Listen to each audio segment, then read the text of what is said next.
Today we are working Psalm 92. The traditional uses for Psalm 92 include awakening feelings of gratitude, bringing good fortune, and for help in achieving honors. Today I'm going to gear Psalm 92 toward speeding up a manifestation. So if you've been working on a spell or if you need something to manifest quickly, this is a good psalm for that. We work psalm magic by reading the psalm out loud all the way through once without stopping. This is called an incantation. After we finish the incantation, we go back through the psalm and we consider each verse one by one, and we search for hidden meanings behind the words. We call these occult meanings because they are hidden. Those also are known as magic seeds. And by searching for those hidden magic seeds and doing our best to apply what we find there to whatever our issue happens to be, we are planting those seeds deeply in the fertile grounds of our minds, where they take root, they grow, they blossom forth, and they bear fruit after their kind. And that's what you and I are going to do together right now with Psalm 92. It is a good thing to give thanks unto the Lord and to sing praises unto thy name, O Most High. To show forth thy loving kindness in the morning and thy faithfulness every night. Upon an instrument of 10 strings and upon the psaltery, upon the harp with a solemn sound.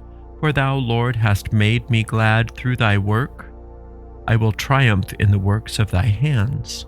O Lord, how great are thy works, and thy thoughts are very deep. A brutish man knoweth not, neither doth a fool understand this. When the wicked spring as the grass, and when all the workers of iniquity do flourish, it is they that shall be destroyed forever. But thou, Lord, art most high forevermore.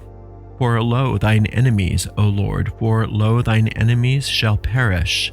All the workers of iniquity shall be scattered. But my horn shalt thou exalt like the horn of an unicorn. I shall be anointed with fresh oil. Mine eye also shall see my desire on mine enemies, and mine ears shall hear my desire of the wicked that rise up against me. The righteous shall flourish like a palm tree. He shall grow like a cedar in Lebanon. Those that be planted in the house of the Lord shall flourish in the courts of our God. They shall still bring forth fruit in old age. They shall be fat and flourishing, to show that the Lord is upright. He is my rock, and there is no unrighteousness in him. It is a good thing to give thanks unto the Lord is how it starts. So the Lord is the tetragrammaton, and we recognize that is a symbol of the infinite. In this psalm, they also are using El Elyon, or the Most High, which reinforces that same idea, that there is a supreme prime cause of all that is. And that prime cause is the cause of us. It's not something that's a separate force outside of us. It's something that is the closest thing that we have. We are closer to that source than we're close to anything else, because it's beyond the physical. It's pre-physical. It's pre-form. Yes, it's pre-gender, but it's pre-form. It's intimately one with us because we are an extension of it. And you can think of a beam of light coming from a star or the sun, and that gives you an idea of what that means. So it is a good thing to give thanks unto the Lord. Now, the reason why we want to give thanks unto the Lord in the context of speeding up our manifestation is because if we can give gratitude for that which we desire as though it's already happened, then it happens quicker.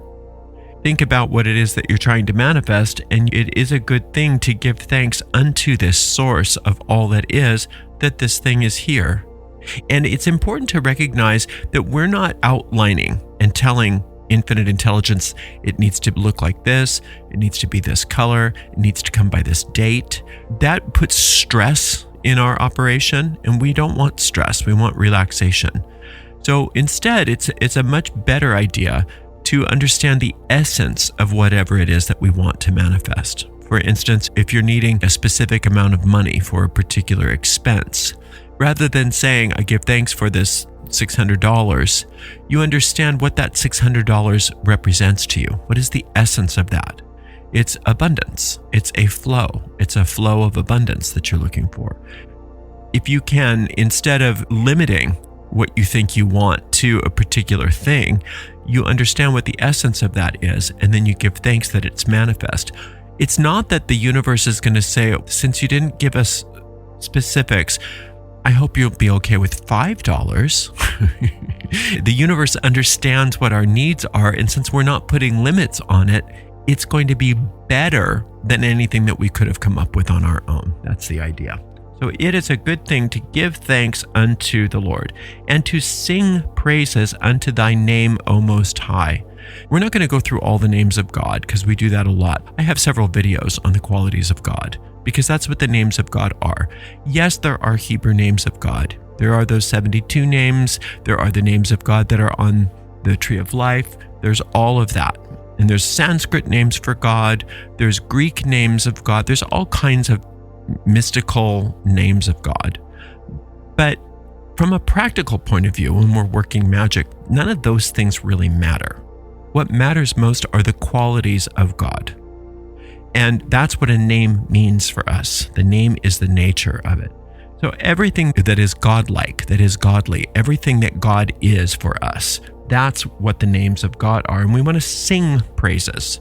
So when you praise something, then that means that you're enthusiastic about it and you're acknowledging how good it is. I'm acknowledging how good each quality I can come up with. And you can come up with your own qualities of God. God's love, God's beauty, God's abundance, God's this, God's that, right? You want to be enthusiastic about acknowledging how good that is. And when it says to sing, you can sing it. There's absolutely nothing wrong with that. But singing in psalm magic is a symbol of creating disturbance in the atmosphere, in the general atmosphere. Think about your voice. There's a lot of vibration.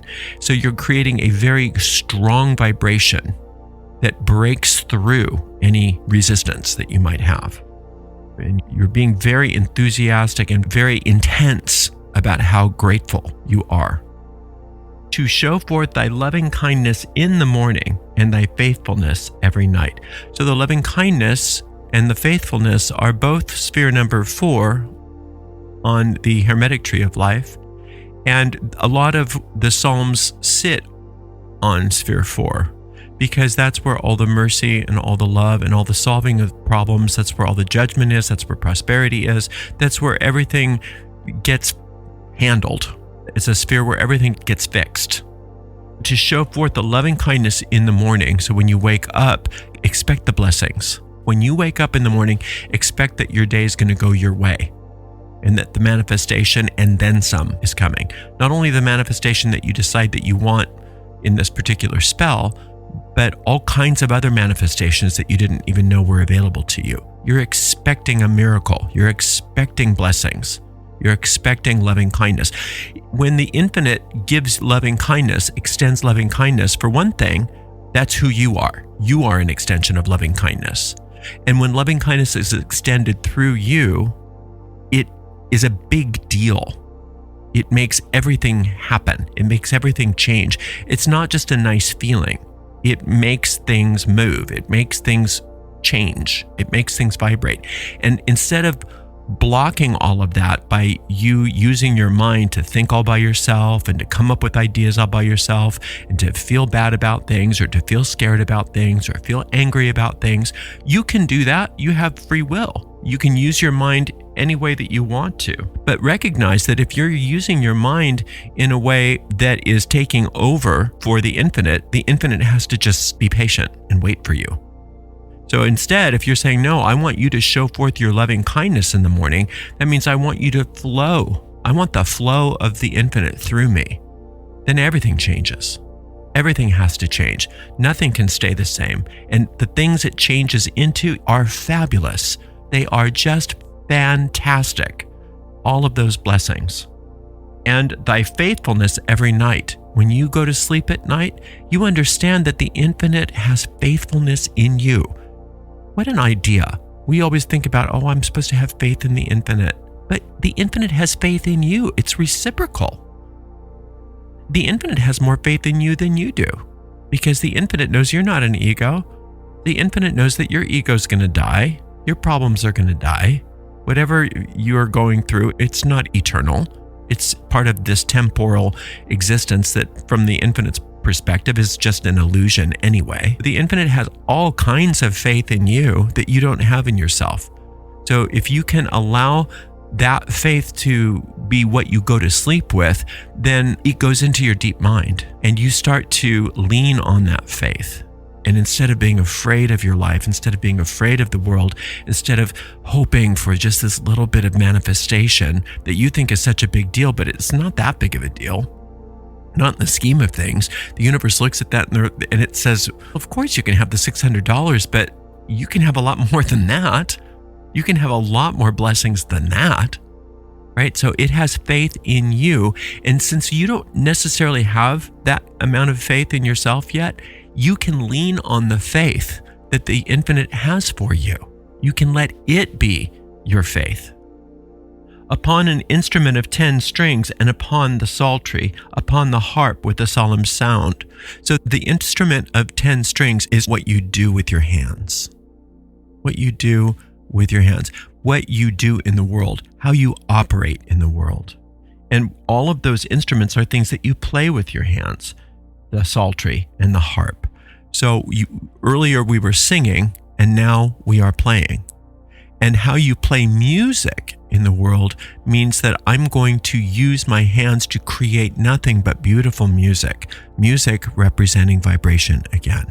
So everything I do in the world is dedicated to the vibrations of the infinite.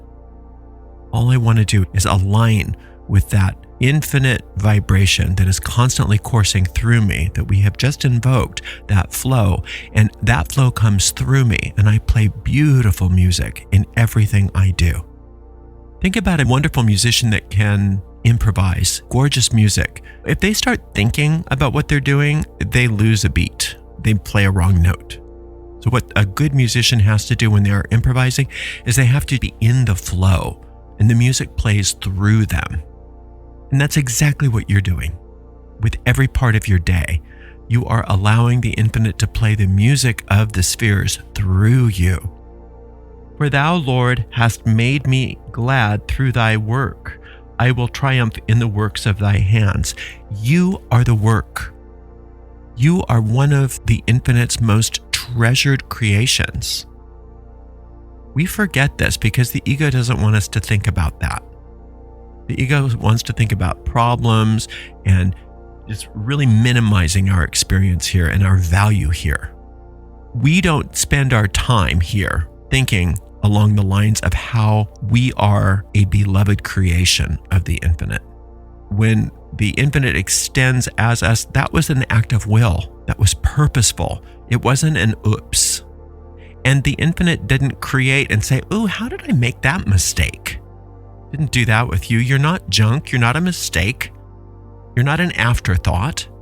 You are an act of will and beloved of this force because you are an extension of love. The ego doesn't want you to know that. The ego wants you to think that you're this little nothing, that all you're worth is maybe $600 if you're lucky. If you're lucky, maybe the infinite will condescend to give you $600 for this bill. It's so skewed in the wrong direction.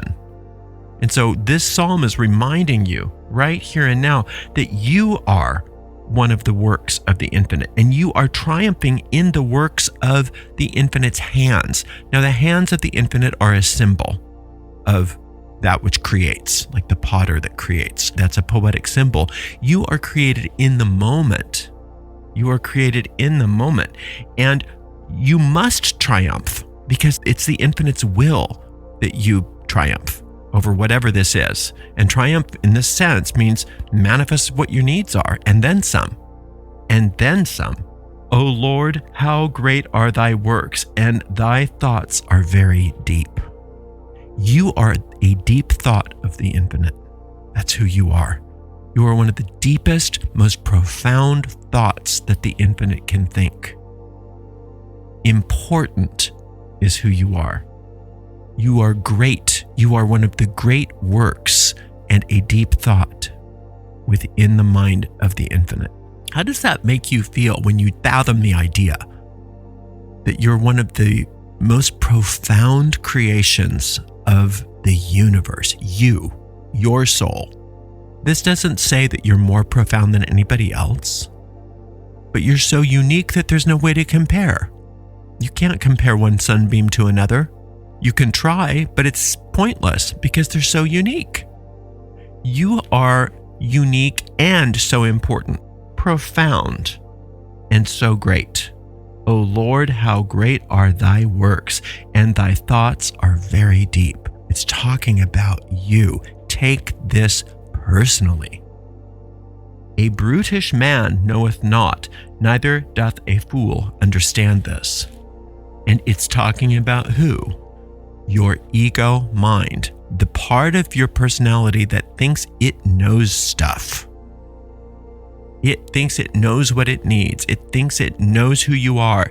It thinks it knows how bad everything is. It thinks it knows how you have to protect yourself. It thinks it knows how limited you are and how small you are and how vulnerable you are and how not good enough you are and even maybe how bad and evil you are. Right?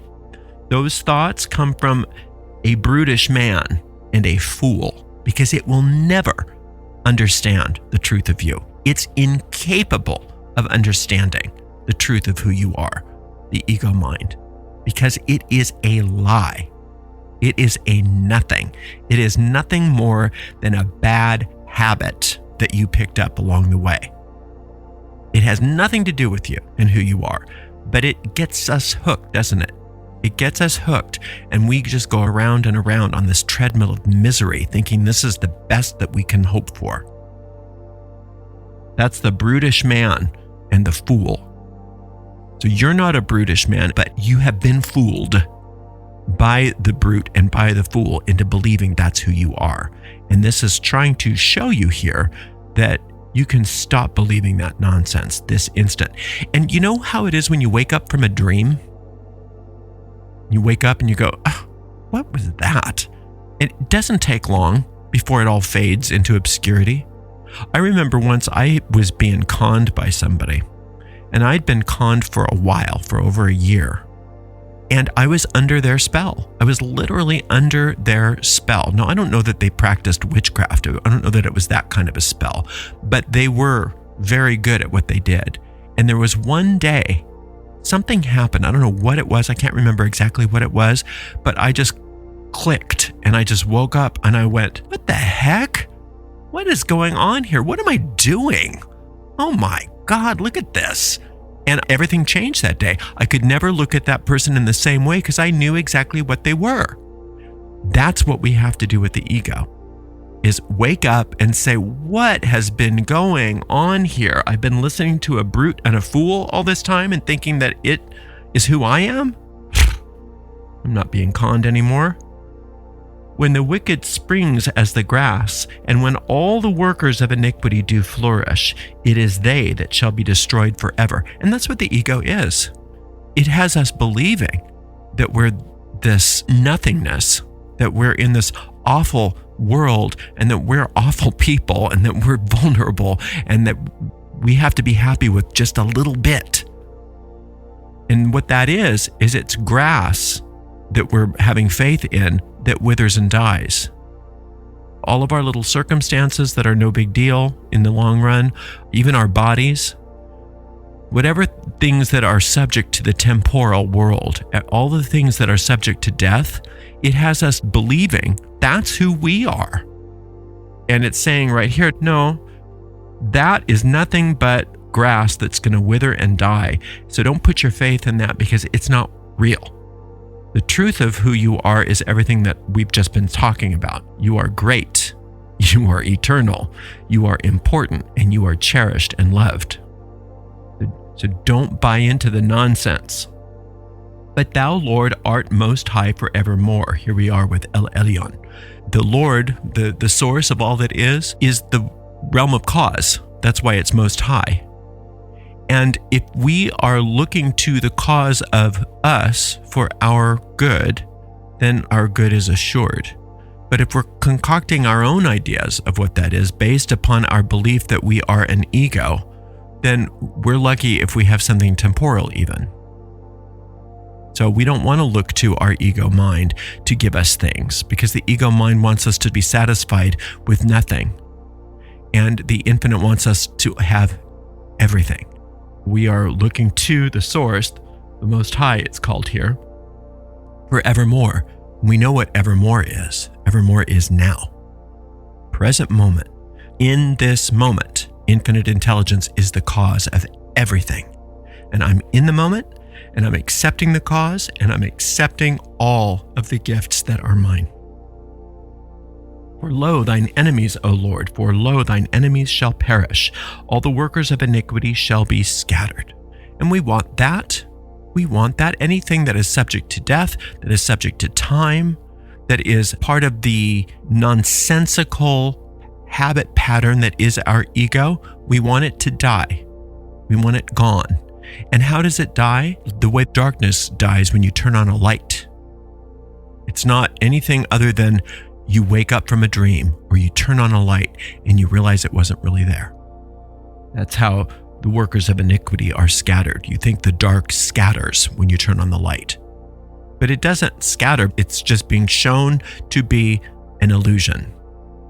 But my horn shall exalt like the horn of an unicorn. I shall be anointed with fresh oil. So the unicorn of the Bible is a fierce animal that is extinct now. It's a scary animal, and they were afraid of the unicorn because it would rend you. The horn represents strength. So my horn is at least as strong as the unicorn's. The scariest, most strong thing in this universe, from our perspective, that's how strong I am. And it's not my own strength that I've developed by myself. It's the strength that I was created as. You're stronger than anything or anyone in this world, because this world is subject to you. You are a soul, not an ego, and you are an extension of strength. I shall be anointed with fresh oil. To be anointed is to be made sacred, is to sanctify, is to heal. And oil, fresh oil in this sense, represents love, represents the love of your Creator for you. And you can see that's probably coming through sphere number 7 on the Tree of Life, infinite love. You can see yourself being anointed with oil and loved by the universe. That's a wonderful image to have. But it's even bigger than that. You are an anointed one. That's how you are created. You don't have to be created and then made holy. You are created as holy. And the fresh oil is in the moment how you're being created right now. You weren't created back in time and now you've survived. And then eventually in the future, you're going to die. That's how the world is. That's how the world sees you. But the world isn't the world of the infinite. The infinite creates you now in the moment. And that creation is ongoing. It's never stopped. It never started. You're eternal. That's fresh oil. Mine eyes also shall see my desire on mine enemies, and mine ears shall hear my desire of the wicked that rise up against me. So your desire for this $600, not only are you going to get that, but you're going to recognize that all of the egoic thoughts that keep you stuck and keep you in misery and keep you even needing to ask for $600 in the first place, they're dissolving, crumbling, going away. Its structure no longer has any place for you because you're no longer participating in that habit of thinking. The habit of thought that fortifies those ego structures is crumbling because you're no longer using your mind like that. As we said toward the beginning of the psalm, you're letting your mind be in the flow of creation rather than thinking that you have to come up with it all by yourself. The righteous shall flourish like the palm tree. He shall grow like a cedar in Lebanon. Strong, beautiful trees. Strong and beautiful trees. And the righteous is you in your right mind, the real you, the sane you. The insane you is the one that thinks you're an ego. It's all involved in that habit. Think of a drug addict. When they're needing a fix, they're not in their right mind. They can't think clearly. If they were in their right mind, they wouldn't try to steal money for heroin. They wouldn't just come up with that all by themselves. Like, I need to steal some money. That wouldn't happen. But because they're addicted, the addiction is calling the shots.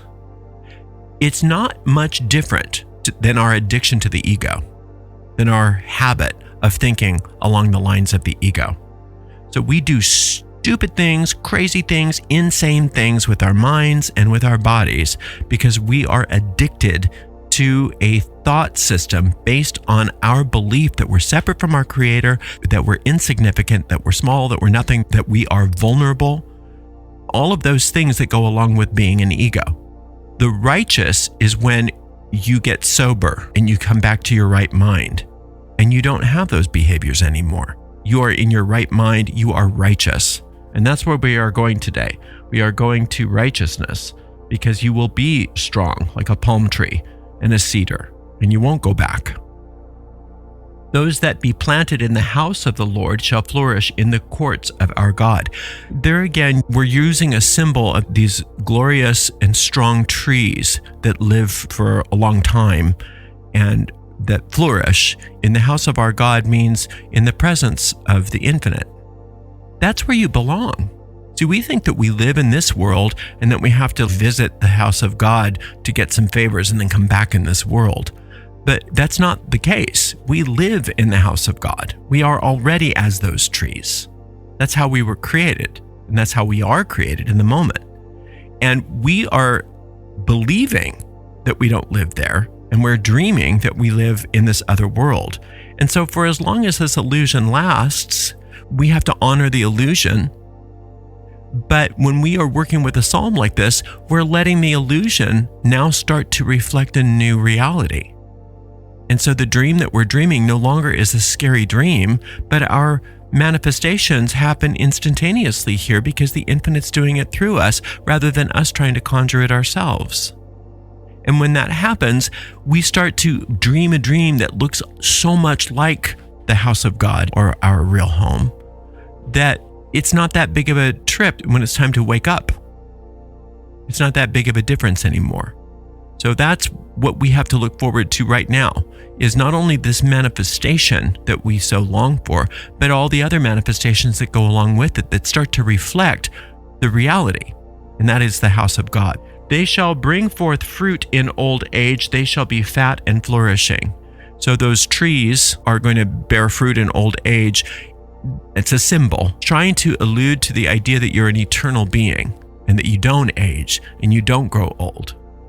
Because in the house of God, in the real world where you actually live, there is no time. There is no growing old. There is no beginning, middle, and end. It's an ever sense of extension and expansion that we can't quite comprehend here because we try to pass everything through the filter of our egos, and our egos don't understand eternity. Our egos don't understand the infinite, don't understand any of that. So we have to be willing to drop the way that we think and to perceive things in a new way that we don't understand. But once we do, then we get into that righteousness or that right-mindedness, and we do understand. But we can't make our ego understand.